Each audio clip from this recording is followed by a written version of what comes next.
Okay, good evening, everyone. Welcome to our MSC Funding Opportunities session. I am Marlon Simmons, Associate Dean of Graduate Programs, and joining me, we've got, let's begin with Angie. Hi, good evening. I'm Angie Crowley, the manager of the graduate programs. Welcome. Thanks, Angie. Ashley. Hi, good evening. Thanks so much for coming. My name's Ashley Locke, and I am the Placement and Student Funding Coordinator. Thanks, Ashley.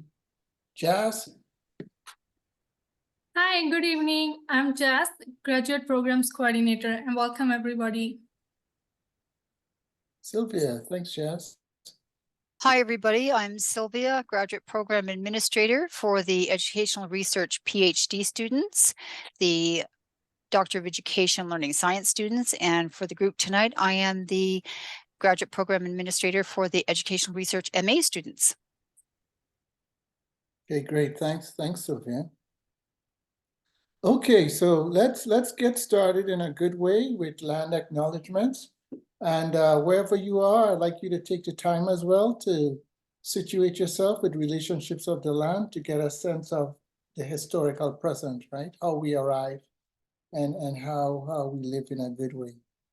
Having said that, I'd like to acknowledge and pay tribute to the traditional territories of the peoples of Treaty 7, located in the heart of Southern Alberta, which include the Blackfoot Confederacy, comprised of the Siksika, Piikani, Kainai First Nations, Tsuut'ina First Nations, and Stoney Nakoda, including Chiniki, Bearspaw, and Goodstoney First Nations.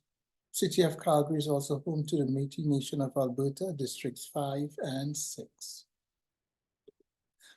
Okay, so a bit about tonight. Tonight, 5:30 to 6, we are speaking about funding opportunities. Okay, so that's even that phrase is key to hone in on, funding opportunities. And then from 6 to 7, we have more of a program overview for the MA and cohort meet and greet. Okay, so do stay at the 6 to 7 session. It's going to be a bit of a meet and greet and just an overview of the MA program. Okay. Okay, so let's start off with our funding policy for the MA and MSc programs. And it's important to think of these two words. It's funding opportunities, right? Funding opportunities. That's what we want to be thinking of. So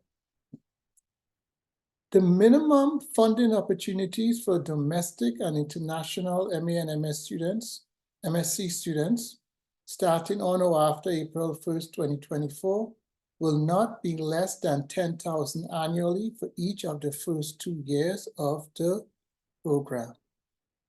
Okay, so for the first 2 years, there will be funding opportunities of $10,000 each that will be made available, right? You'll see as we come into the slides, key part of the conversation is how do we come to know, how do these opportunities become available? So those are some moments we will be paying attention to. Okay, let's talk about some of the sources for the funding opportunities.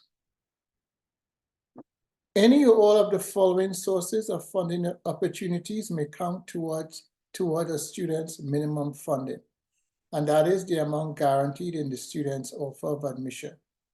External scholarships and awards, they all count as funding opportunities, be it SSHRC, NSERC, CIHR, AIHS, AGES, donor scholarships.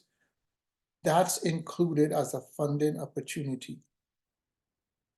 Internal scholarships and award, be it Workland School Awards, Graduate Awards Competition, GAC, and other program or university competitive graduate awards, they are all included. Later on, we're going to talk about the link, the website where we'll be paying attention to these awards and when they emerge, okay? Success in external and internal scholarship competitions will positively affect students' funding. Students who receive competitive external awards will receive funding that exceeds the guaranteed minimum funding. If a student wins an award or scholarship of 1,000 or more, in addition to scholarships included in the guaranteed funding letter, the student receives 1,500 top-up over their guaranteed minimum funding. Long story longer, you get a scholarship of 10,000, let's say ages, it's 1,000 and more. We top that up with 1,500. Okay, so you come out with 11,500. Okay, so we're gonna go over, I'm gonna go over this information, and then I imagine you're gonna have some questions. You're gonna have a link if you to where you go when you have questions, as well as we're gonna open up for some conversation regarding questions, okay?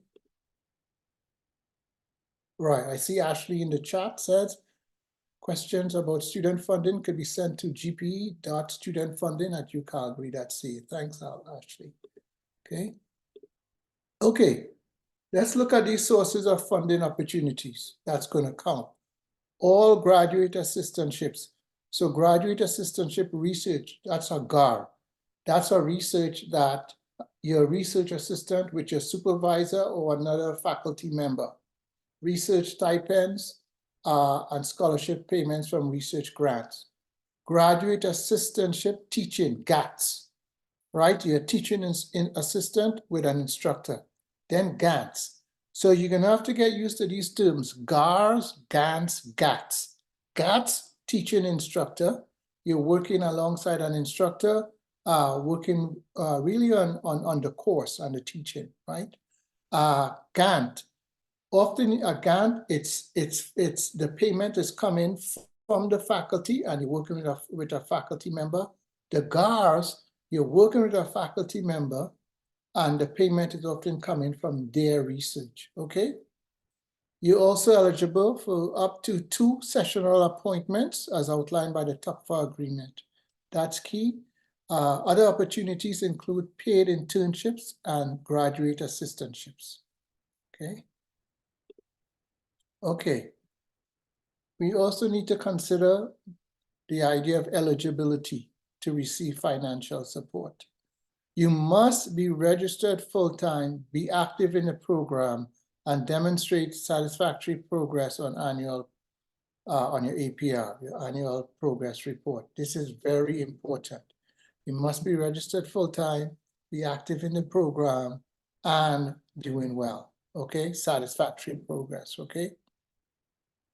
Students receiving funding from a research grant, your GARS or GANTs, you must be available to fulfill the researcher's reasonable expectations regarding attendance and activity in the research environment. If the expectations are not met, the allocated payment may be deducted from the annual funding offered to the students for the academic year, right? Upon further evaluation by me, the AD. Okay, so that's important. Now, before you come into agreement, you're going to sign a contract, and all these stipulations, criteria will be discussed, okay, about availability and your expectations, okay? So I see there's someone in the waiting room, Javira. Okay. So students must be available to take employment as a GANT or sessional instructor. Otherwise, the funding amount of the GANT or sessional refused will be deducted from the annual minimum funding. So let's say we offer you a sessional instructor and you decide, hey, I not want to do the sessional instructor. Okay, well then that's deducted because you decided you not want the funding opportunity, okay? You're also required to apply for internal and external scholarships. You're required to do that. The Tri-Council grants, the SHRC, the CIHR, and we've got a lot of support for those moments, okay? So take note of that. Okay, let's think about some resources. You are responsible for paying tuition and fees. So please note that, okay? Also, with your funding from university sources, you can apply for a payment plan, okay? And we have the link there. Any questions about income tax or how, if you need support around income tax, we have the link here. You can see the link regarding the register as well as Grad Calgary C Awards Guide Step 3, Managing Your Award Income Tax. That's important.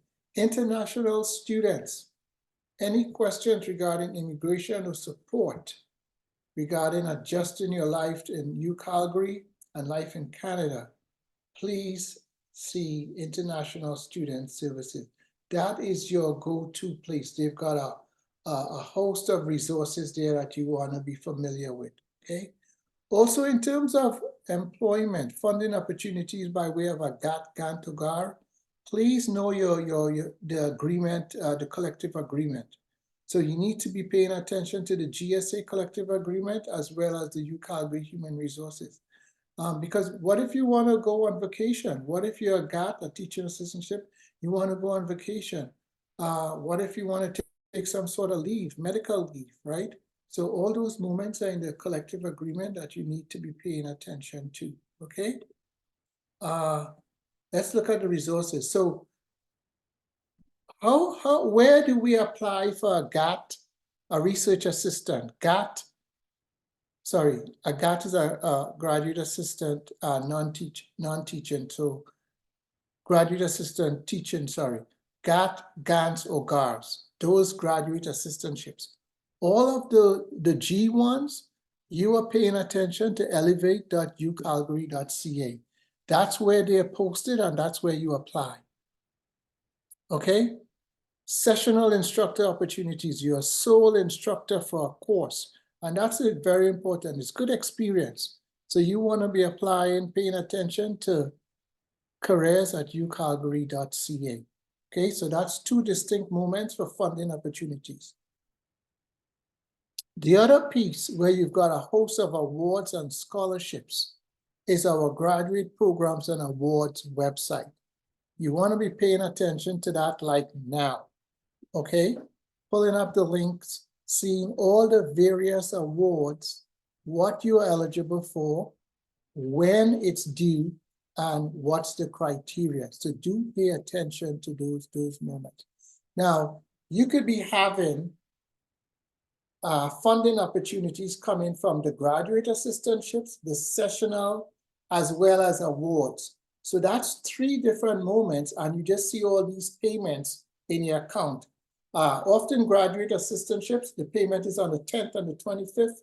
Scholarships and awards, that's once a month on the 25th. So to keep track, especially if you've got more than 1, 2, or 3 sources of funding opportunities coming in, that's a lot. All your payment inquiries, you're going to go to hr@ucalgary.ca, right? The youth service help desk, or better yet, just give them a call, right? Get to know them. It's also your responsibility to plan for the cost of your studies when in Calgary, right? To help budget and plan your finances, we've got some key resources. One, the graduate student cost of living calculator. That is key. Take a look. You can get an idea of cost of living in Calgary. We've got another link. And just workshops or Money Smart, how you're going to manage it, worksheets, we've got another link there. So do pay attention to these resources as you're planning your master's program, okay? Now, let's look at a scenario in terms of payment. Let's say you not get any awards, okay? So you not receive an award, we come in and give a cash payment, $1,000 in September. That'll be September 25th, okay? The expectation is during September, October, November, you are looking for funding opportunities to earn at least $8,000. So you'll be looking at that through all those resources. But let's say now December comes, you haven't received a payment or a funding opportunity source. We come in again with another payment of $1,000, right, for December, as well as we assign you a grant, right? A research opportunity, often with your supervisor. So that would run from January to April. Then if you not get any other funding opportunities, we reassess in April, we come in and give you another grant, okay? So that grant from in the winter, January to April, and then May, June, July, August, that runs in and around 4,500. Then you receive the 2,000 cash payments, that's 6,500. And then if you still haven't received, gotten funding opportunities to reach the minimum guaranteed of 10,000, we come in again and provide other funding opportunities. So that's just sort of a scenario, right? Where that we consider. So that's in a nutshell is the funding. Let me go back to the slide. Thank you for attending. And do pay attention to our graduate programs website.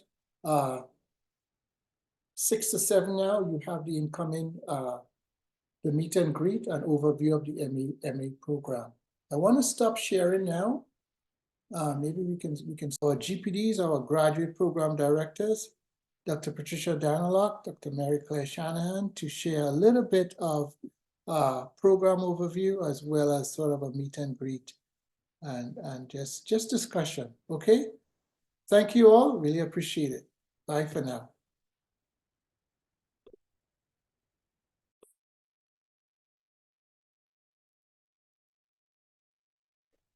Great. Hi, everyone. Welcome. As Marlon said, we're your graduate program directors, and we're just going to do a bit of a program overview here. And Patricia, do you want me to throw the PowerPoint up on my screen share? Sure, I have it too, but did you change anything? Because I didn't. No. Okay. Yeah. Do you want me to then? Okay, sure.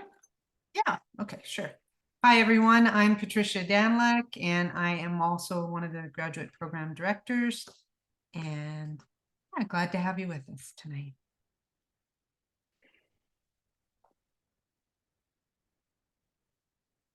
Oh, there we go. I will fix that up.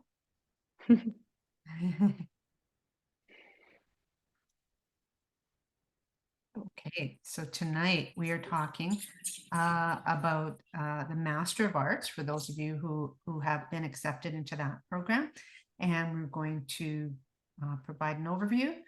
And as we mentioned, we have Dr. Marie Claire Shanahan, who's one of the graduate program directors, and myself.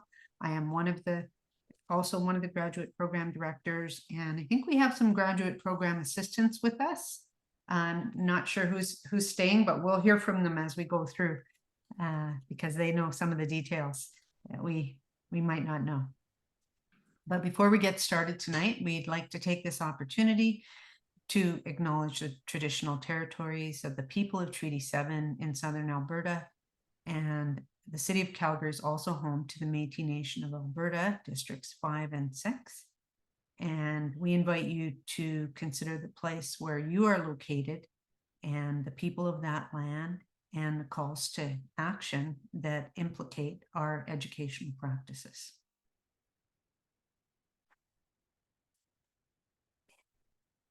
Okay, so I'm not sure. I think Sylvie's still here. Hi, Sylvie. Are you still with us tonight?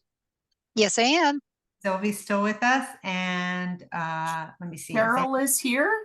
Okay. Cheryl Ole, and yeah, and Jazz. Okay, great. Jazz is here tonight with us, and she's graduate program coordinator, and Angie is the manager of graduate programs. So you've got a good team here, hopefully be able to answer any of your questions. So first we'll talk about where you can find information on your graduate program, on your Masters of Arts program. So you can go to the University of Calgary academic calendar and make sure you're looking at 2024-25. And as you can see, underlined in red is overview, admissions, and program details. So the program details will provide you with some of the, obviously, the details that you need to know in this program.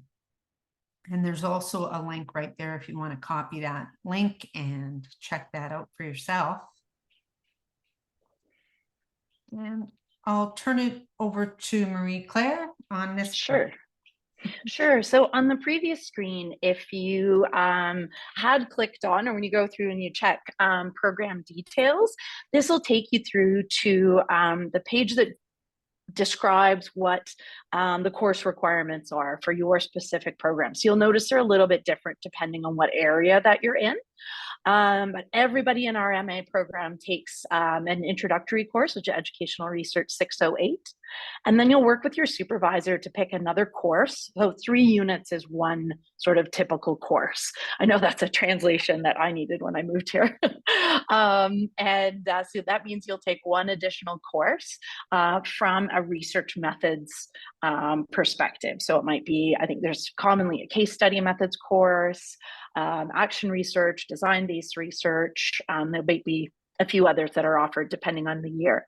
Most of the time, those courses are offered in the fall and winter, whereas some of the other courses, they'll be in-person on-campus courses in your subject area. So you'll see adult learning. If you're in adult learning, you'll need to take 4 additional courses, 3 in curriculum and learning, 3 in language and literacy, 4 in leadership and learning sciences. Asks you to take 2 in learning sciences and 2 additional things, again, which you'll decide with your supervisor. So based on what your research interests are. Those courses are called your specialization courses. And those can be offered they're often offered in 2-week intensives in the summer. And those are in person usually on campus. And then they can also be offered typically as online courses during the fall and the winter. So you'll probably have a bit of a mix of some online courses and some in-person courses, depending on what the specialization courses that you want to take are. Some are offered only online, others are offered both, some others are offered only in person. So this, sorry, Trish, it's a little, your screen share is a little fuzzy, but hopefully everybody can make that out. When there's kind of 2 routes through the MA program, and the first step really is taking your courses. So when you start in the fall, that's what you're going to start off with, and make sure that you are talking to your supervisor and deciding on those courses with them. They'll be a really big support to you in helping decide what are appropriate courses and helping you navigate the course requirements. As you're doing that, you're going to continue to discuss with your supervisor what the plan for your thesis research will be. And there's kind of 2 choices of 2 different kinds of theses that you can do. And again, you'll discuss this with your supervisor. It's really important that this is something that you build together. So you don't need to arrive with an idea. In fact, it's better a general idea, yes, but you should not arrive with your whole thesis planned because your supervisor is going to have ideas about and suggestions, and they're going to help you develop that. So the sort of typical, I've called it here the conventional thesis, is sort of one long document, a long research paper with multiple chapters. And that's the more typical route. If you decide to do that, you only need to work at that time with your supervisor. So you'll talk to your supervisor, you'll agree together on what that's going to look like. When you're ready, your supervisor will help you apply for ethics approval for any human data collection that you want to do, or any work with existing human data of any kind, be that interviews, surveys, observations. Those will go through your ethics approval. Once that's approved by the university, the Conjoined Faculties Research Ethics Board, it's still called, is that right, Patricia? CFREB.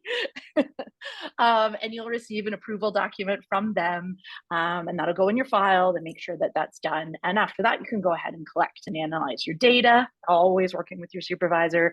There's a long, I don't mean to emphasize this too long, but this part takes longer than most students expect, is the sort of write, edit, revise. So you'll be writing things, you'll be sending to your supervisor, they'll send you suggestions, you'll take those and send revisions, and you'll work together until you feel like this is a document that they're pleased with, that you are pleased with, that really captures your research. And once that happens, they will organize a final oral exam for you with your supervisor and 2 additional examiners. If we go back to the fork, the other way to do this is something called a manuscript-based thesis. And what that is instead of just being one long research document, sort of with an introduction and a literature review, and then an overview of your methods, and all your analysis, and then your conclusion discussion. What this is 2 more journal-style manuscripts. So there'll be 2 shorter studies that might have their own methods, they might have their own literature review, their own conclusions, their own discussions, but around a kind of similar or cohesive set of questions. And you'll be looking at kind of creating 2 manuscripts that by the end, your supervisor and committee feels are ready to submit to a journal. So this can be a really great way if you're really interested in going on to a PhD. This can be a great way to kind of jump into the publication process and sort of move you along. But it can be a more complex process. And so it's really something that you need your supervisor's support to do. And sometimes it's just about whether your question suits having kind of 2 smaller questions involved. Sometimes some research topics just aren't well set up for that, others are. If that's the case, then you do need to have a supervisory committee. So it'll be your supervisor, and they will help you find 2 additional people who will be on a committee. And they'll sort of do all the things that supervisor does alone in a conventional thesis. The supervisory committee will be there to help you with that. If that's the case, you also need to do a full proposal or a formal proposal. The length of it, that's again something you'll determine with your supervisor, exactly what it'll look like. That's up to your supervisor and the committee, but they do need to register that they've approved this proposal, and then you continue the rest of the way through the ethics application process, data, collect, analyze data, write, revise, and a final oral. But that's one thing that you may want to start discussing with your supervisor sometime during your first year, what your thesis might look like. And these are the two options that you have. Great, thanks. Does that look a little bit clearer, or is it still fuzzy? I think it's a bit better. Okay. Does it look okay to people? Okay. So let's start by talking about what your responsibilities are in this program. Of course, you'll need to work hard in your courses. They are demanding courses because they're at the graduate level. You should also seek out opportunities to be involved in research and presentations. So you might hear about these through GPESA, the Graduate Programs and Education Students Association. And you might hear about opportunities to go to a conference and do a presentation, or someone might be looking for a research assistant. And depending on your time, you might want to participate in those. Of course, you don't want to participate in everything, because then that would be a full-time job. But you should try to find some opportunities to participate in research and presentations as they come along. Applying for scholarships and awards, and you just had an intro session on that. Meeting your funding obligations. Of course, there's certain things you need to apply for. Demonstrating leadership. So take opportunities to demonstrate leadership in your classes and in other ways throughout your program. You might see opportunities to participate on a committee or to help in some way. So keep your eyes open for those too. You never know when that can become important. I know that I've been asked to comment on a student's leadership abilities in applications for the next step in their graduate studies. So those are always good opportunities. Connect regularly with your supervisor. This is really important. So your supervisor and yourself will probably set up a schedule of when you will meet, or else it'll be like, contact me in the next 2 or 3 weeks and we'll talk about the next step or what you should be working on. And it's important to not ghost your supervisor or to go missing. Even when your life becomes complicated and, for whatever reason, we all are adults and we have complicated lives. But you don't want to lose contact with your supervisor, or else your supervisor would be looking for you and they would come to us and say, can you try to find this student? And it just becomes really difficult. Keeping that connection with your supervisor is really important to making progress in your program. Having regular conversations with that person. Seek help and support when needed. And we've talked already about some of the resources that you have, and many of the people here tonight are your resources from the graduate program office. But don't let it get overwhelming or, hopeless, so that you feel you have no options in the program, but, to maybe quit or something like that. We're here to support you, but we need to know when you need help, because otherwise we just think everything's going fine. So reach out when you need help. What your supervisor will appreciate. So you'll be assigned a supervisor, and they will appreciate if you are willing to take on new challenges, even though you might not be successful. Remember, this is crucial to learning in any environment, right? We have to try things, even though we don't know how to do them, and we might fail, but that's okay, because that's how you learn, right? And that's how you get better. So it's okay to make mistakes and fail, and to build your abilities to succeed in areas that might be challenging for you. Say for example, writing. Maybe you're challenged by writing, and then you get feedback that says, fix this, fix this. Well, that's okay, because that's how you learn to get better. So seek criticism as feedback so that you can improve and continue to learn. Be less concerned about your grades and more concerned about your learning. That's why you're here, is to learn. Getting fixated on grades, you're already in a graduate program. So being overly obsessed with why you got an A as opposed to an A+ or something like that is just really a waste of your time and your professor's time, unless something really, really happened that was, wrong, a wrong calculation or something. But don't get overly uptight about your grades. Approach your coursework and research knowing that talent is something that can be improved by hard work, good strategies, and feedback from others. So your supervisor and your committee and your instructors will be providing you with feedback as you go along and teaching you some strategies, and sometimes you'll even get feedback from your peers. And just take what it is and accept it and try to keep improving as you go along. What your supervisor's responsibility. So your supervisor is responsible for communicating and meeting with you regularly, usually not every week, especially when you're in your courses. But when you get further along in the program and you're starting to plan your research question, that's when it's important that you have meetings with your supervisor, because they can really help you with that. They're responsible for helping you to flesh out your ideas and plan your research. So this doesn't all fall on your shoulders. They can guide you along in this process.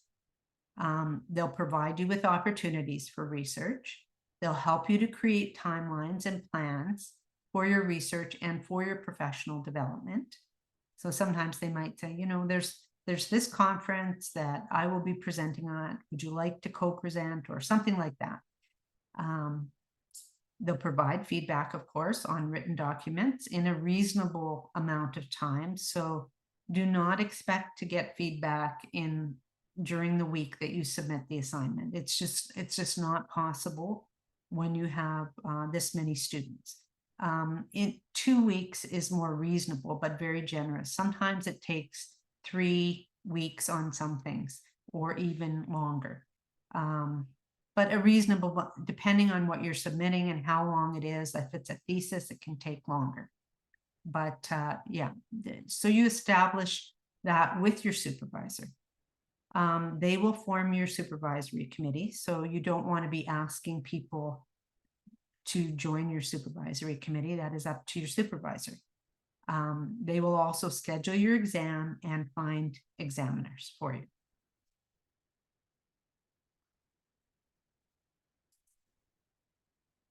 Okay, so all too often we talk about graduate studies in terms of like getting through graduate studies, like completing the course or passing a milestone, just get it done kind of thing. But what's important here is the process of learning is just as important as the product that you end up with, the degree that you end up with at the end. So you want to consider that as you go through, like you'll be learning skills that will help you as you go through your career. And especially if you're doing anything related to research or writing or anything academic. Marie-Claire, did you want to add anything to that? I'll just go to the next slide. I think it follows up on it nicely. Awesome. Here we go. Yeah. So as Patricia said, yeah, it's really important to think about your learning and your experience as much as possible.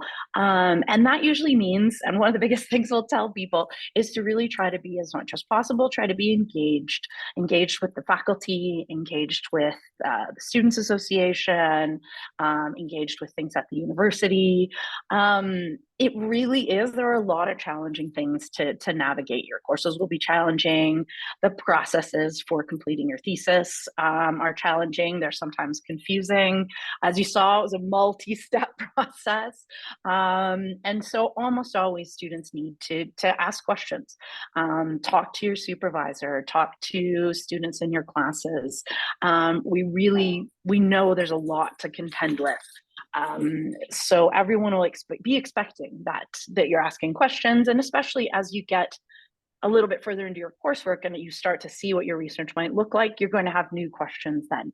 But nobody expects you to navigate any of this totally on your own. So some suggestions, keep an eye out on your email for university and faculty social events, workshops, other talks that might interest you. They're a great way to meet other graduate students, to meet faculty that you might end up working with. Also, Faculty of Grad Studies and the Workland School offer a lot of really helpful seminars, workshops for students on things like funding, on ethics applications, on sort of all of the things. So really do pay attention. I know you'll get a lot of emails, but pay attention to them. There's often a lot of really helpful resources in those. Other things, the Graduate Students Association is the university level students association, so for all students on campus. And they have, again, resources, talks, events. And then the GPESA is the Graduate Programs and Education Students Association. And that's for all the students in our faculty. And again, they're hosting a conference this summer for graduate student research. So next summer, that's something you might want to participate in.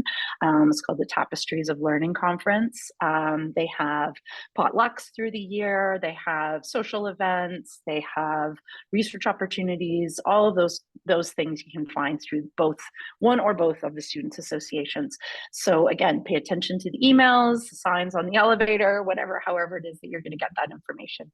And again, don't be afraid to ask questions to your supervisor, to your professors.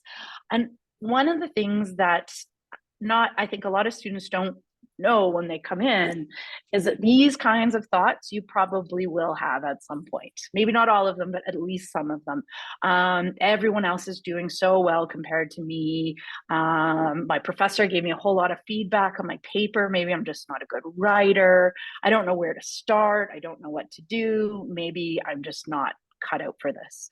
I think you'd have trouble finding anyone on campus, any professor, no matter how distinguished they are now. I think you'd have trouble finding anyone who didn't experience some of this during grad school. And it can be really easy to start to isolate yourself and think maybe you're the only ones thinking this, when in reality, probably all of your classmates are feeling that too. I think a lot about, there's someone I went to grad school with. We started together, we started our masters together, we started our PhDs together. And I always thought she was so much smarter and so much better than I was. And years later, we talked about it, met up and talked about it at a conference. And it turned out, she thought the same thing about me, which I was still shocked about. But really, the things I thought that she was way better at were just things that she had a lot more training in. And she is smart and a wonderful scholar, but we were sort of all in this together, and we could have both been learning from each other instead of been nervous about how we compared to each other. We probably lost out on learning from each other.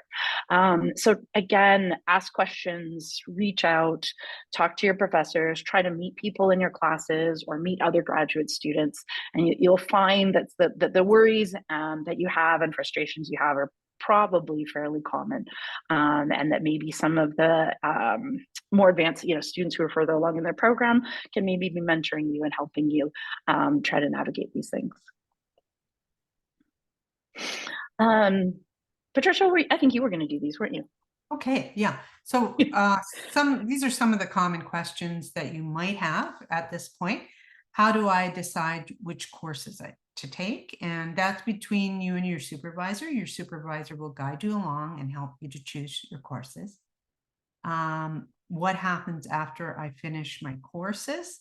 Well, at that point, then you will be meeting more regularly with your supervisor, and they will be helping you to plan your research. What kind of research can I do? Well, there's really not a lot of limits. There's a lot of research you can do.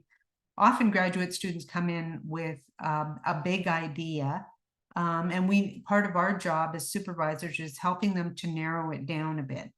So sometimes you can't do everything you think you would like to do, but you have your whole life to do that. So we help to focus you a bit. Of course, all research with humans will require ethics.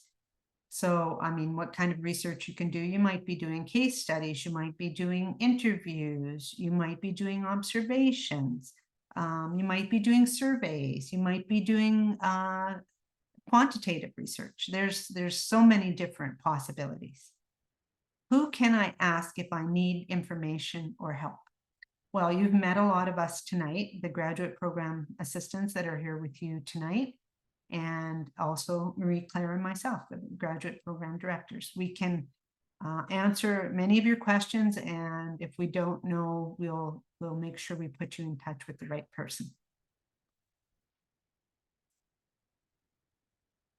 Okay, so if you have concerns that your supervisor, you can't seem to resolve with your supervisor or with a course instructor, then you talk to your graduate program director, and our emails are up there on the website. And so we are kind of like the link between the student and the faculty of graduate studies. We approve a lot of your forms. We try to, with the help of the graduate program assistant, they track your progress as you go through the program to make sure that everything is going smoothly and that everything is where it should be. Yeah, and we sign a lot of forms, and we are also faculty members who will maintain your confidentiality and privacy. So sometimes there's some things you don't want to share with your supervisor, or you feel that you cannot share with your supervisor or your course instructor.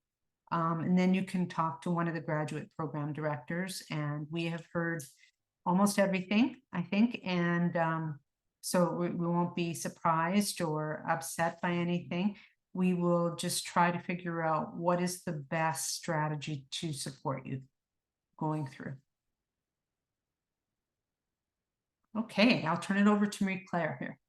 Sure. So just a couple of additional things on the scholarship side of things, less about your funding package, because Marlon would have gone through that with you, but as you know and probably discussed, that to do that, you need to be applying for the scholarships that you're eligible for. And so we're just going to take a little tour of where you'll be able to find some of the information about those scholarships.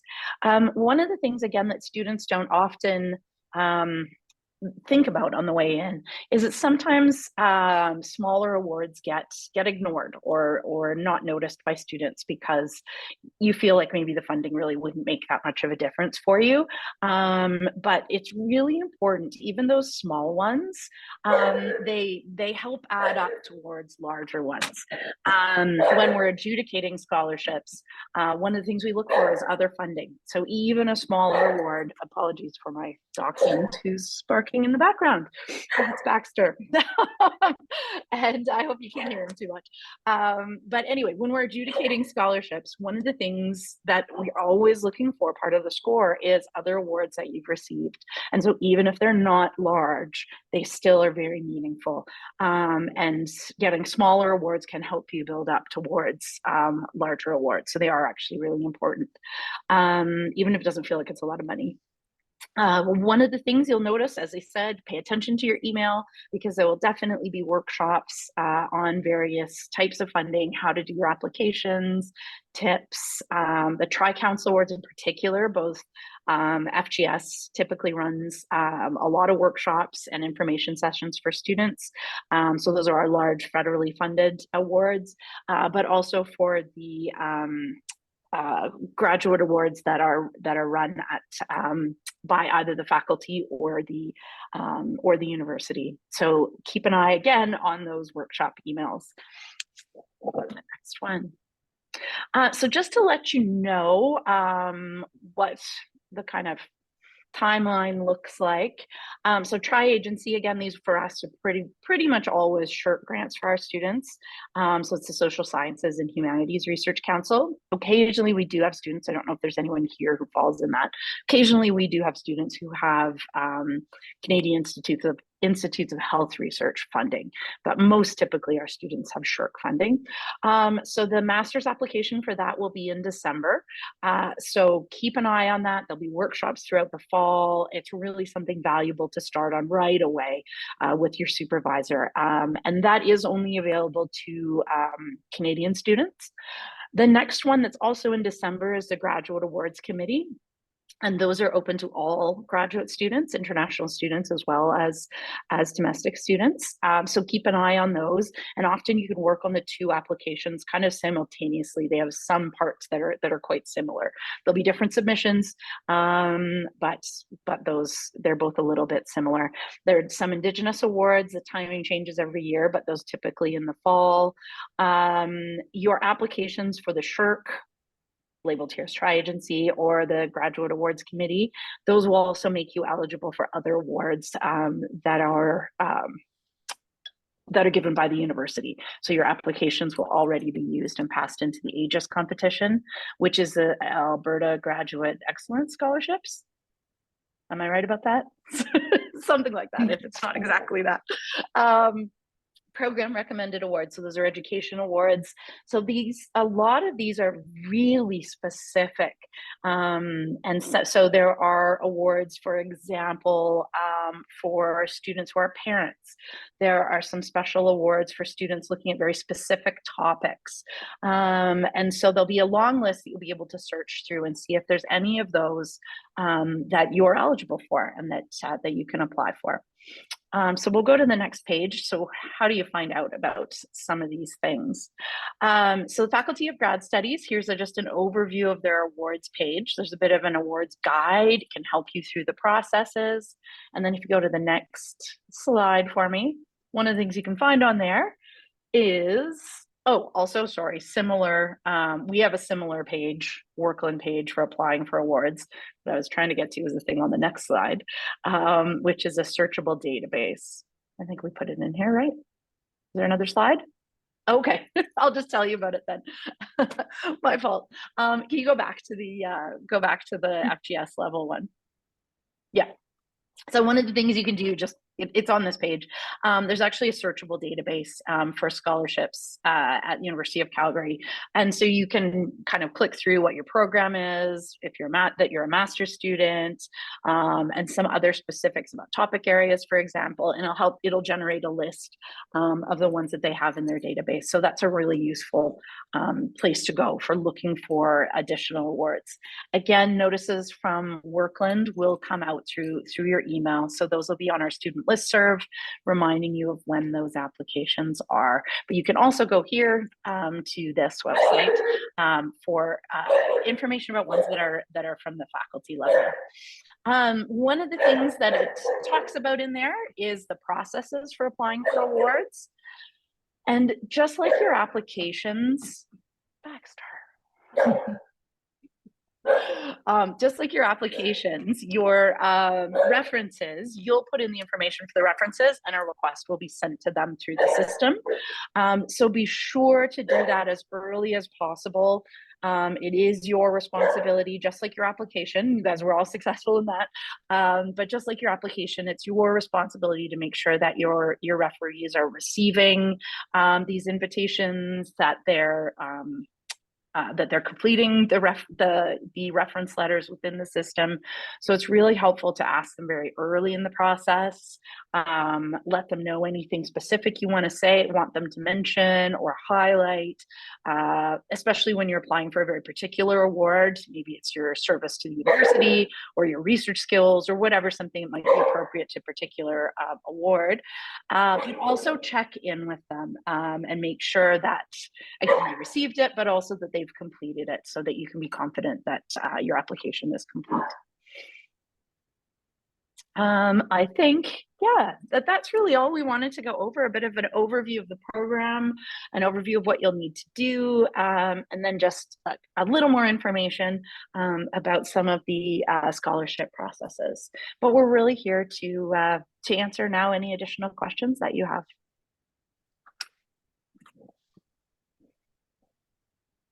You can raise your hand, you can put a question in the Q&A, or you can put it in the chat as well. I know you've gotten a lot of information tonight, so you might just be overwhelmed. But are there any questions about the program structure, about working with your supervisor, about your courses, your thesis, anything like that?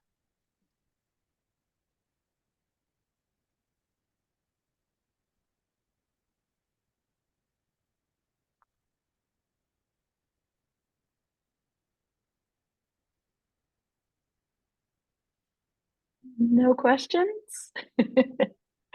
So just remember, as I think Marlon mentioned at the end, you can always contact our office generally through the GPE at ucalgary.ca, but also you can ask your specific graduate program administrator for your program, or the graduate program director, which is me. And yeah, me and Patricia, one of us will be for your program. We welcome you to Workland, and we look forward to seeing you this summer.